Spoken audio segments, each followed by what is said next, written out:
महाराष्ट्रात जमिनीवर किंवा मालमत्तेवर स्वतःचा कायदेशीर मालकी हक्क सिद्ध करणारे 7 महत्त्वाचे पुरावे कागदपत्रे खालीलप्रमाणे आहेत. 1. खरेदी खत, सेल डीड. हे काय आहे? जमीन खरेदी विक्रीच्या व्यवहारात मूळ मालकी हक्क सिद्ध करणारा हा प्राथमिक आणि सर्वात महत्त्वाचा दस्तऐवज मानला जातो. यात काय माहिती असते? हा व्यवहार कोणत्या 2 व्यक्तींमध्ये झाला, किती तारखेला झाला, किती क्षेत्राचा जमिनीचा झाला आणि तो किती रुपयांना झाला, याची सविस्तर नोंद यावर असते. महत्त्व: खरेदी खत झाल्यानंतरच त्या व्यवहाराची नोंद फेरफार म्युटेशन एंट्रीवर घेतली जाते आणि त्यानंतर 7/12 उतार्यावर नवीन मालकाचे नाव चढवले जाते. 2. 7/12 उतारा, 7/12 एक्स्ट्रॅक्ट. हे काय आहे? शेतजमिनीच्या मालकी हक्काचा हा सर्वात मुख्य आणि महत्त्वाचा सरकारी उतारा आहे. गाव नमुना 7 आणि 12. यात काय माहिती असते?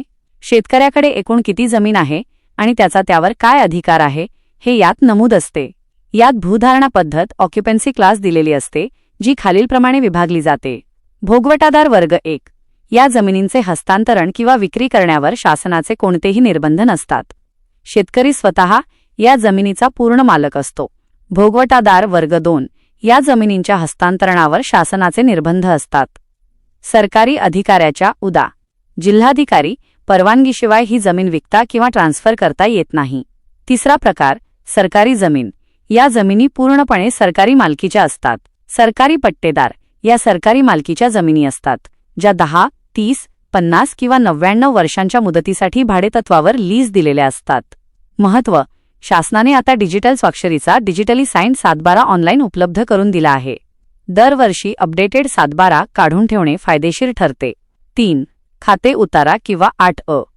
8A extract. हे काय आहे? हा एखाद्या शेतकऱ्याचा जमिनीचा एकूण गोषवारा किंवा खात्याचा उतारा असतो. महत्त्व: एखाद्या शेतकऱ्याची जमीन एकाच गावात वेगवेगळ्या गट क्रमांकामध्ये गॅट नंबर्स विभागलेली असू शकते. या सर्व वेगवेगळ्या गटांमधील जमिनीची एकत्रित माहिती 8A च्या उतार्यावर नोंदवलेली असते. यामुळे तुमच्या नावावर त्या गावात एकूण किती जमीन आणि कोणत्या गटात आहे हे एकाच ठिकाणी समजते. हा देखील डिजिटल स्वाक्षरीसह ऑनलाईन उपलब्ध आहे. 4. जमीन मोजणीचे नकाशे, land survey maps get map. हे काय आहे? भूमी अभिलेख विभागामार्फत जमीन मोजल्यानंतर मिळणारा हा अधिकृत सरकारी नकाशा असतो. यात काय माहिती असते? एका ठराविक गटातील शेतजमीन नक्की कोणाच्या नावावर आहे, तिचा आकार कसा आहे आणि प्रत्यक्ष क्षेत्र किती आहे याची सविस्तर माहिती यात असते. तसेच तुमच्या शेताला लागून असलेल्या शेजाऱ्यांच्या जमिनीचे गट क्रमांकही यात दर्शवलेले असतात. महत्त्व: जमिनीच्या हद्दीवरून किंवा बांधावरून काहीही वाद निर्माण झाल्यास स्वतःची कायदेशीर हद्द आणि मालकी सिद्ध करण्यासाठी हा नकाशा अत्यंत आवश्यक ठरतो. 5. जमीन महसुलाच्या पावत्या, लँड रेव्हेन्यू रिसीट्स.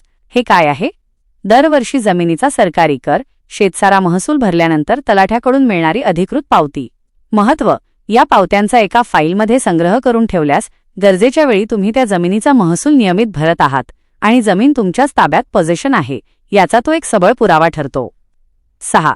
जमिनीसंबंधीचे पूर्वीचे खटले व निकालपत्र, पास्ट प्रॉपर्टी लिटिगेशन डॉक्युमेंट्स. हे काय आहे?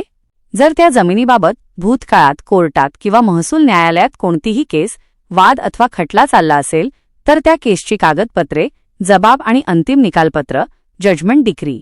महत्त्व: भविष्यात जर पुन्हा त्याच जमिनीवर कोणी खोटा दावा केला तर जुने निकालपत्र हे तुमचा मालकी हक्क न्यायालयासमोर विनाविरोध सिद्ध करण्यासाठी ढाल म्हणून काम करते. 7. Property card, property card. हे काय आहे? ज्याप्रमाणे शेतजमिनीसाठी 7/12 उतारा असतो, अगदी त्याचप्रमाणे बिगर शेतजमीन, नॉन ॲग्रिकल्चरल NA किंवा शहरी भागातील मालमत्तेसाठी प्रॉपर्टी कार्ड हा सरकारी मालकी हक्काचा मुख्य पुरावा असतो. यात काय माहिती असते? शहरी किंवा गावठाण भागात एखाद्या व्यक्तीच्या नावावर किती बिगर शेतजमीन आहे, तसेच त्यावर घर, बंगला किंवा व्यावसायिक इमारत यासारखी कोणती स्थावर मालमत्ता आहे याची संपूर्ण नोंद या कार्डवर असते. महत्त्व: शहरी भागातील घराच्या मालकी हक्काबाबत वाद झाल्यास प्रॉपर्टी कार्ड अत्यंत महत्त्वाचे ठरते. यासोबतच दरवर्षी भरल्या जाणाऱ्या घरपट्टीच्या पावत्या, प्रॉपर्टी टॅक्स रिसीट्स देखील सांभाळून ठेवणे गरजेचे आहे.